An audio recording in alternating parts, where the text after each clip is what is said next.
Okay, good afternoon and welcome to another Tea Time SEO session. This time we are talking about web accessibility and SEO. With me, as always, I've got Carrie Shepherd from Authoritas and three excellent speakers who know far more about this topic than I do, and in no particular order. First is Lucy Pickering, all the way from Nottingham. She's a web UX specialist from the Access Group. They make, if you don't know them, they're a sort of B2B software company. They make all sorts of business software from finance to HR, but they don't seem to have SEO, but we'll sort that out, I'm sure. So welcome, Lucy. Thank you. And also with Lucy today, we have two speakers, both hailing from Sheffield, from the excellent SEO Works agency. As an agency I know and love very well. Last time I was there, we were knee deep in snow. I hope the weather's there is better for you guys today. So let's welcome, please, Billie and Bradley. Hi, are you all right? Hi. Thank you so much for joining us, guys. So I'll let you all do a quick introduction so people know who you are, and you can share some of your expertise. And then Lucy's going to take it away. And then, as usual, we will have some Q&A at the end. So over to you, Lucy. Thanks. Yeah. Hi, everyone. I'm Lucy and I'm based in Beeston, just outside of Nottingham. As Lawrence said, I'm a website UX manager for the Access Group. We're a business software company with headquarters in Loughborough. Alongside this, I freelance through 97 Digital, and we offer marketing, product management and development. Our first project was a new website build for Nightingale Design Research as part of a rebrand. And one of the client's top priorities was ensuring that the website was accessible to as many users as possible. So as we began to explore what that meant, the designer, the developer, and me as the project manager acknowledged that we had an understanding of the basics and we appreciated that it was the right thing to do. But in our past experience, accessibility had always been an afterthought rather than being integral to the design from the outset. So it was an eye-opener for all of us how some thought can make a real difference to users. Since then, I've got the ball rolling with accessibility at the Access Group and written a few blogs for silktide.com. And outside of work, I love swimming in the pool or a lake near my house, like all kinds of music, and love going to the theatre. Brilliant. Thank you, Lucy. It's a bit cold for swimming in a lake at this time of year, if you ask me. Braver than me. But over to Billie. Hi, so I'm Billie. I have two jobs at the SEO Works because I seem to have an SEO problem that it's all I seem to do, talk about and think about these days. So I'm a senior account manager there, so I look after a massive range of clients, and I'm also their training lead. So I run a training department. It's my job to upskill the team and make sure that new starters and anyone that's coming into the company has a good baseline of SEO knowledge. I'm a bit obsessed with accessibility at the moment because one of my clients, they're a big charity for people with learning disabilities and the other disabilities that can come alongside of that. So I've been doing a lot of work along making sure their website's accessible for people that care for the people with disabilities and the people with disabilities themselves. My main responsibilities at the SEO Works is project management, tech implementation, and literally just talking about SEO. Like it's a problem. It's all I do. It's definitely not a problem, Billie, and we're delighted that you're here to talk to us about it today. So thank you. And last but not least, Bradley. Hi, so I'm Bradley. So not similar, the same as Billie. I work at the SEO Works. So like Billie as well, I actually have two roles. So I'm an SEO account manager, but I'm also a team leader. So that means that I'm involved in sort of like the day-to-day project management. So I do the implementation of the campaigns, but then I also have a team that I look after. So it's sort of balancing them two aspects, but it gets me involved in the leadership side, but also it means that I get to the nitty and gritty of the SEO campaigns as well. So I really enjoy that. So obviously my main responsibilities are the management of a team, project management, and the implementation of SEO campaigns. I particularly like technical. I'm a big fan of content as well, but technical will always have my heart. So I actually started my career through a level 3 apprenticeship in digital marketing. And I've actually just worked towards getting my level 4 CIM award in digital marketing. And more recently, I've been working with a local charity providing sensory rooms to vulnerable people. So I've been helping them to expand on their site and improve their SEO while keeping it accessible and intuitive to use. Because similar to what Billie was talking about, we've not only got to cater for like their carers, but also if they were to use the website themselves. Bradley, that's great. But it's great that everybody's got some practical recent experience of dealing with these kind of issues. It's a huge topic, and obviously we won't cover all of it today, probably just scratching the surface, but hopefully it'll be enough to whet people's appetites and get them interested and start looking at the right things. So thank you all, and I want to pass you over to Lucy, who's going to kick us off. Great, thank you. Yeah, I'm really glad that you've all joined today, and I was keen to speak on this topic as it's something that I've been learning about for the last 18 months or so. So accessibility and digital inclusion more generally is a really broad topic, and I found that it can also be quite a tricky topic to raise and to get on the agenda with stakeholders. So the aim of accessibility is to ensure that as many people as possible can use websites in a way that works for them. And hopefully, as you've joined this talk, I don't need to convince you of why accessibility is important. But some of the reasons, as well as it being the right thing to do, are the increased market opportunity, brand reputation, improved SEO, and giving a better experience to everyone. So there's a clear overlap between UX, usability, and accessibility, and making the effort to be inclusive from the outset of the design of a digital product will improve the experience for all users. And I think maybe it isn't discussed enough in kind of organizations or agencies, perhaps because people don't like to think that their website could be creating barriers for people. There's also a tentativeness around getting it wrong, sort of not knowing everything or being unintentionally ableist, which is understandable.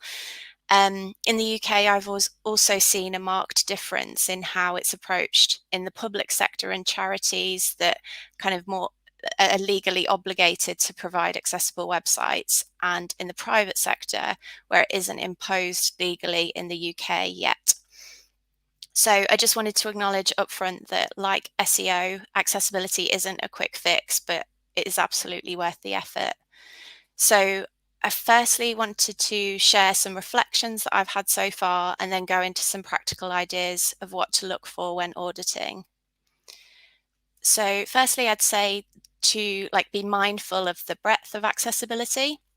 So the first step to understanding it is by acknowledging that disability is a spectrum of experiences. So it involves not creating barriers for people, including those with physical disabilities, neurodiversity, and also those experiencing situational impairments. So that could be accessing a website while you're on a noisy train or holding a baby. And there are 4 main categories of physical disability to be aware of. So motor, cognitive, auditory, and visual. And there could be intersections between these, and ultimately everyone's experience of a digital product will be slightly different. And people may use assistive technologies, and some of those work similarly to search engine bots in the way that they read through the DOM of web pages. So using semantic HTML and having clean, well-structured code is crucial, in the same way that it is for search engines to be able to effectively crawl. Other people may use adaptive strategies or kind of workarounds, such as adjusting platform and browser settings or resizing browser windows. One type of assistive technology or adaptive strategy is not necessarily neatly mapped to just one type of disability. I would say, if you can, familiarize yourself with the Web Content Accessibility Guidelines, but use them only as guidelines. So WCAG are the global rules and standards for accessibility. They're quite dense, detailed, and it can be difficult to know where to start with them. They're grouped into 4 key areas, and there are 3 levels of compliance for each. I really like the way that Amina Awis, who writes about accessibility for Silk Tide, refers to it by saying that the way I interpret WCAG is that the core principles are supposed to help me understand what I need to know and be aware of, but not necessarily how it's done. So it's a bit like reading a menu in a restaurant. It tells you what's in the dish, and it also alerts you to any ingredients that may trigger allergies.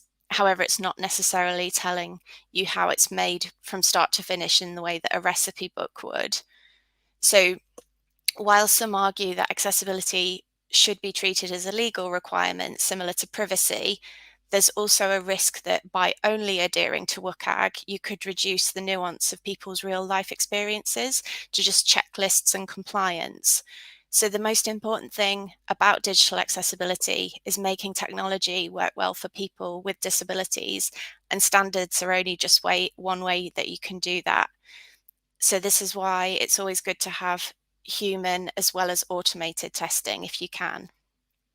It can feel overwhelming, but don't let that put you off getting started. So if you've inherited a site where accessibility has never been a consideration and there are multiple issues, it can be daunting to know where to start. It can sometimes feel like pushing a boulder up a hill to have it prioritized by your client or organization.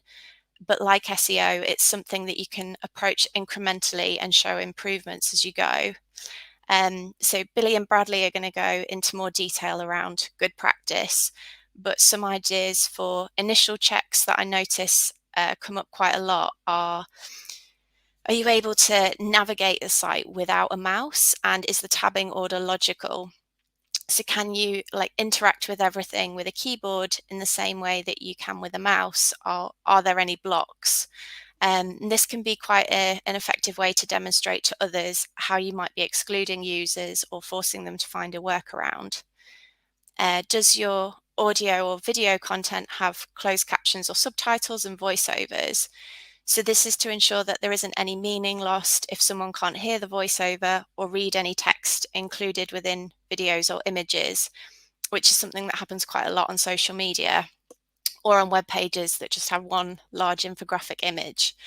92% of mobile users view videos with the sound off, sort of reinforcing the point that accessibility benefits everyone. It's good to review color contrasts, target sizes, and text sizes. So there are lots of great tools and extensions such as WebAIM to check your color contrast. As a general rule, you should aim for a contrast of your foreground and background of at least 4.5 to 1, a tap target of at least 45 by 45 pixels, and text shouldn't really be larger than 16 point. Again, these are kind of just key design principles that will improve page experience for all users. Checking whether your link text is descriptive.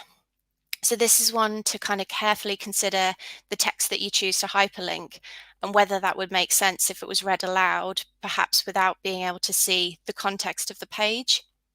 So rather than sort of here or click here being the linked text, read more blog posts or get in touch much clearer on what the expected action is from that link. So, and it also has the benefit of being easier for search engines to understand.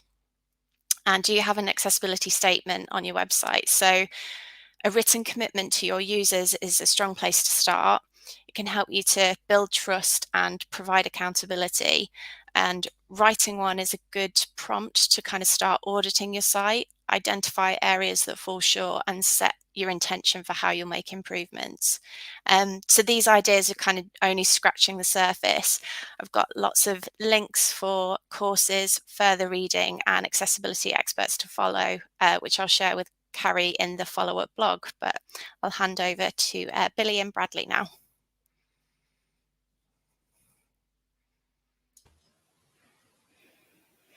Yeah, so those were amazing tips, and there's some things that I've not even thought of before that you've mentioned there. I always forget about the accessibility statement, and I'm definitely gonna go away and speak to my client and be like, why aren't we doing this? Let's do this. But you write it, not me. Yeah, so I've just kind of got a few tips that are a bit more basic kind of things that you can do to just get the accessibility right in your SEO strategy. we all as SEOs know about the mum update that's coming. I know so many SEOs that are like, don't talk to me about that anymore. It's going to be a lot, and it's going to be a really big thing. And I think a really key factor to that is going to be accessibility.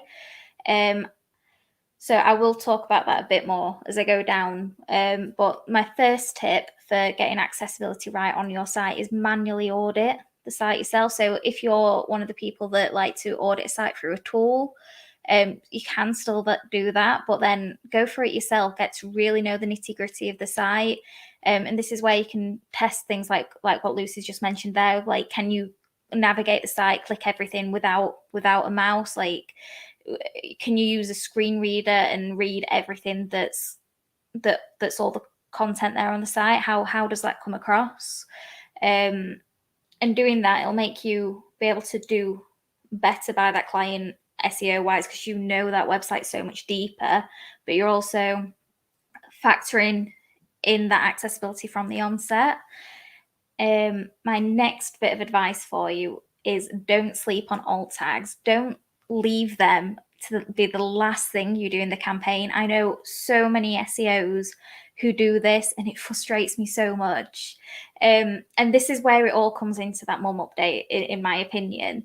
So having the alt tags there, it means so much for users with visual impairments, that they can actually understand what the images are as they scroll through. They're not hearing IMG 45792. They're hearing picture of a woman on a laptop browsing a website. They're getting more detail and understanding of the content that they're reading, and it's likely that they will come back to sites that are fully accessible. I would, if I was excluded from a site, like, and it didn't work nicely for me, I wouldn't be coming back.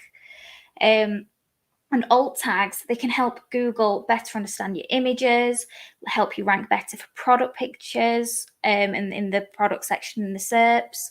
It's kind of endless. And when that mum update comes out and you can quickly search kind of where they choose to climb Mount Fuji, that's how they're finding out the details of, they're using the content that's there, they're lining an image up with what you're searching. It's something so small, and it has such a big impact, and it means so much to people. So just don't forget about alt tags. Like, when you're updating the content on a page, that's when you do the alt tags. Do it all at once. It'll make your life so much easier. Don't stop thinking about internal linking either. So if you have a site that's a lot of articles about one topic, or you're working on a news site, or everything on the site kind of fits together in some sort of chronological order, have next and previous links in there. Make sure it's clearly signposted where you go to next. People that use a screen reader need this content to be able to seamlessly navigate the site. Like, it needs to be really clearly signposted. And also have a human readable sitemap ready, and regularly update that. Don't make the sitemap when you first make a site and then just leave it. It is something that is used by visually impaired users again. It just allows them to access the website, have the key pages, hear what's available for them, find exactly what it is, and then they can keep navigating through. So they don't need to follow the linked order within the article, or they don't need to leave the site, Google something else, and then end up coming back to you. You can make it a clear hierarchy and a clear understanding for them. I do have a bonus tip, which I haven't actually put in here. Use people first language as well. Like, if you're saying a person with autism, that's great. Don't say an autistic person. A person, and it is more than their disability. If they have that, that's not the first thing you say about them. They're a person first, and it's so inclusive to do that. And I wouldn't like that if it was like glasses person. Like, it's weird. Why would we do that? It's always use person first language. And I'll move on to Bradley. Hi, so thank you, Billie, and thank you, Lucy. Your tips were really helpful. And honestly, like Billie said, I've learned a lot of things. Web accessibility is something that I think as an industry, we're constantly learning about. So it's one of them things where you've never really learned everything. You're always picking up tips from other people, and it's always something that you can do more to work on. So I think just this talk alone is going to be really helpful for a lot of people. One of the things that I wanted to touch on with my tips is that search engines and assistive technologies are really quite similar. So maybe bots would interact with a website similar to how a vulnerable person would. Obviously, search engine bots, they're blind, they're deaf, they use similar technologies to what a keyboard would to navigate a site.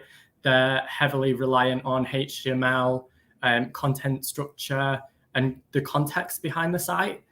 So I think my tips are basically to show you that a lot of the things that you can do to improve website accessibility are also heavily beneficial for SEO. So they sort of go hand in hand. So the first one is ensure that you have one unique descriptive H1 tag per page. So essentially headings create an outline for the page, similar to that of an essay or a table of contents. They describe essentially the context of whether it's an article, a product page, a landing page. It gives you the sort of context behind the page, and making sure that you have one is really important, because otherwise they can sort of interact with each other and it causes certain issues. The next one is use section headings to organize your content. I'm a big fan of writing articles, like long form articles. And the first thing that I do when I write content is break it down into the heading structure. So I'll write the H1 first, the H2s, I'll break it down into H3s, H4s. And it's just a great way to write your content. And I would heavily advise that other people do the same thing, especially when writing long form articles. And the one thing that I would advise is that you use the heading tags in hierarchical order. So use a H2, use a H3, and use a H4. So use a H2 and then use the H3s to break up the H2, and then use a H4 to break up the H3s. It's like the chapter of a book. You wouldn't sort of swap and change how you would structure a book. It's always consistent. And in the same way, don't leave any empty header tags, because assistive technologies such as a screen reader, they read the heading tags. So if there's an empty header tag, it'll obviously flag that there's some content there, but there'll be no content. So you might be missing the context behind what that header would talk about, or it may just confuse the user. The next tip is to use breadcrumb navigation to indicate a user's indicated pathway. Again, this is usually depicted by the URL structure, but it can also be depicted by the user journey, depending on how they move around the site. I would advise that it's depicted by the URL structure, because it sort of puts together the context of the site behind it and how all the pages link together. One benefit of that is also is enabling users to see the journey that they've come from. And the other benefit is with what Billie was talking about with internal links and the anchor text. It puts relevant anchor text in the internal links. And that's also a positive sign for SEO. So usually the breadcrumb navigation, it will pull in the H1, so the header tag for the page. So it's always going to be a relevant keyword within that anchor text, which is a plus for for usability, but it's also a plus for SEO. The next one is ensure URLs are concise and human readable. There is absolutely nothing worse than looking at a URL that's over 100 characters long and has 3 or 4 different folders and has fragments and capital letters and sort of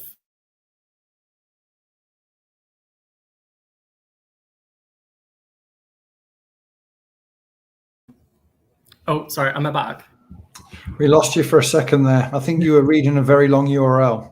Oh yeah, sorry. Sorry, I think it cut out. I'm back now though. So yeah, there's nothing worse than looking at a long URL. So I'd advise that no URLs are longer than about 80 characters. If there's numerous folders, maybe cut down the folders.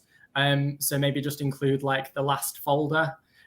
For example, if you're like a product category, a subcategory, another subcategory, and then another subcategory deep, maybe cut out some of the subcategories just to shorten the URL. A shorter URL is always more intuitive for the user and also search engines to give the context of the page, and also remove any additional fragments. So if you've got any numbers at the end, if you've got any sort of characters, just make sure that you can understand the context from the URL. The next one is determine the correct language of a page through the use of hreflang and alternate tags, or for Bing, it's the language meta tags. What I mean by this is if you have international versions of the site, make sure that you've got hreflang set up. So this will basically ensure that the correct version of the site shows in the SERPs for those regions. So if it's for a specific country, it'll show for the users in that country. And you can also set it up so it shows for specific people that speak those languages, and you can have a mix of both. So people in a country that speak a language. The example that comes to mind is in Canada. So people speak English and French. So you can specify which version of the site they will see. And the next sort of tip is to make sure that you have these international versions, but the content is relevant to the language. So I've seen a lot of international sites that haven't translated their content.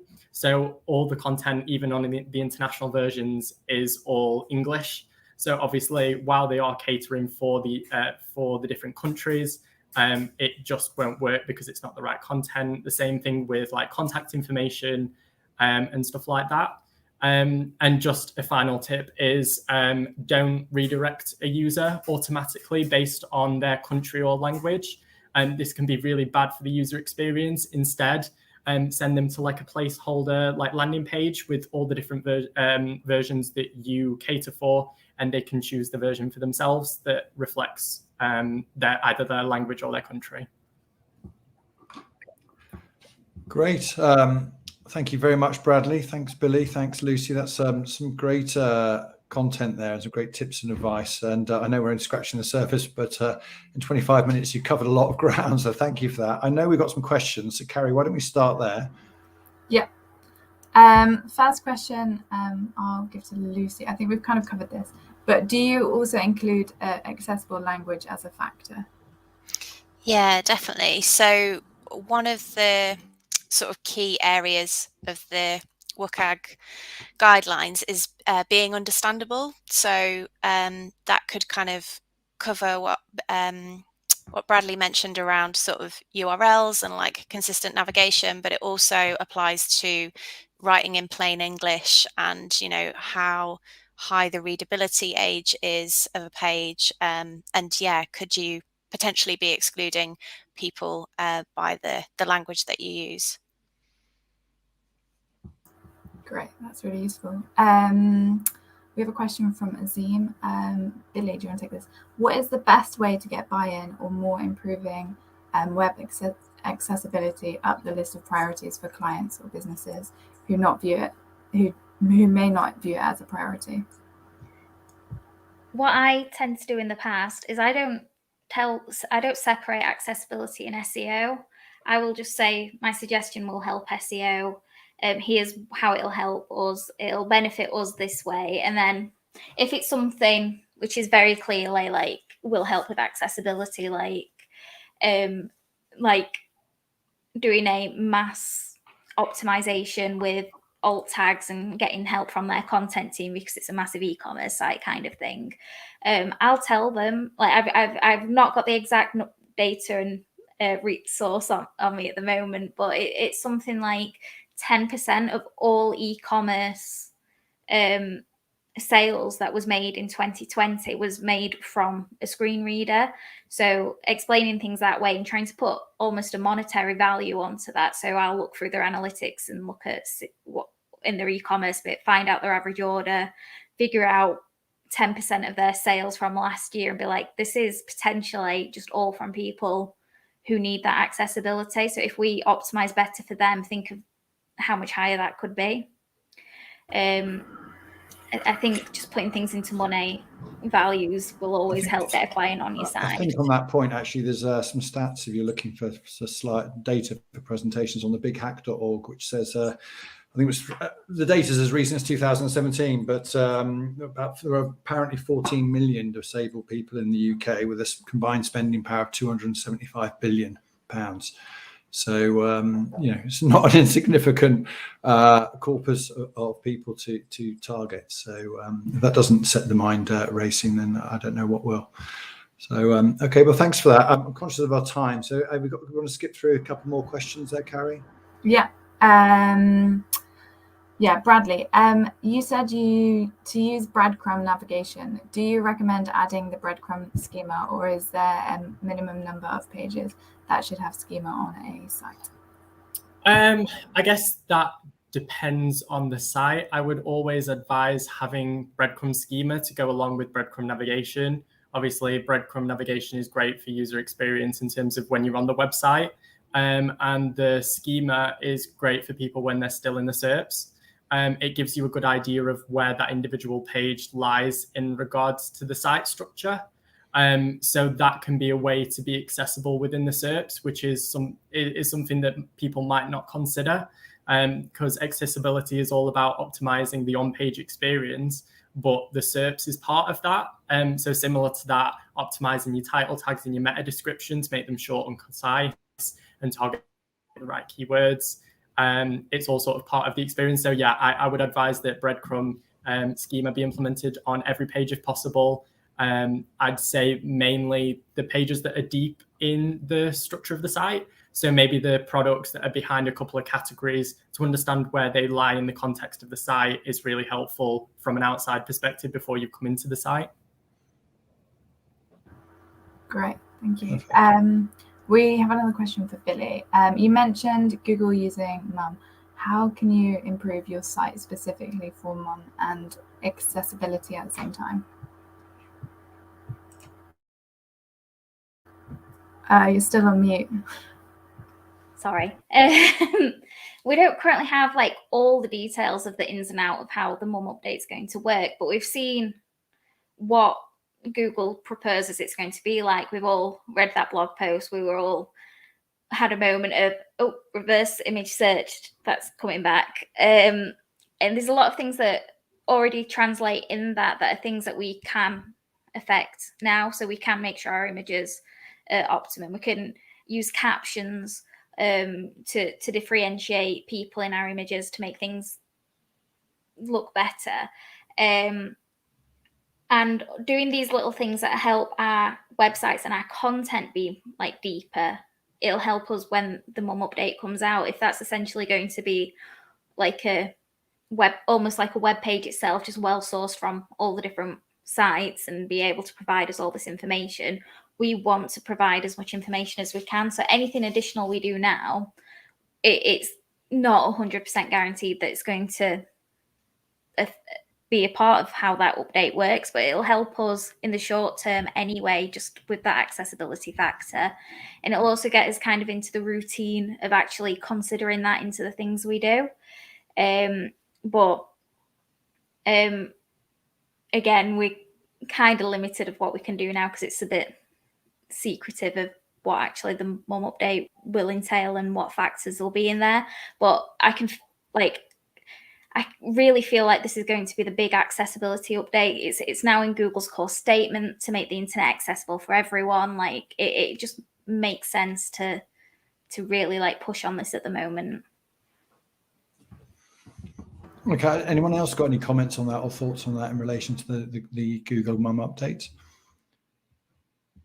I mean, and for me, it strikes me, I think what was interesting, obviously everyone hangs on every word and letter of these announcements. But I think for me, obviously, some of the things we've talked about today, like captioning videos, making sure images are correctly labeled, getting your multimedia content right. Google can understand multimedia content better than ever.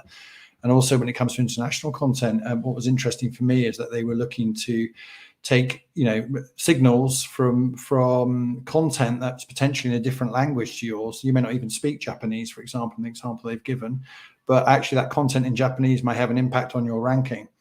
And so having a multilingual accessible site, there might be some interesting things you could do some way down the line with linking back to your UK content to try and get your UK page, English pages to rank higher, for example.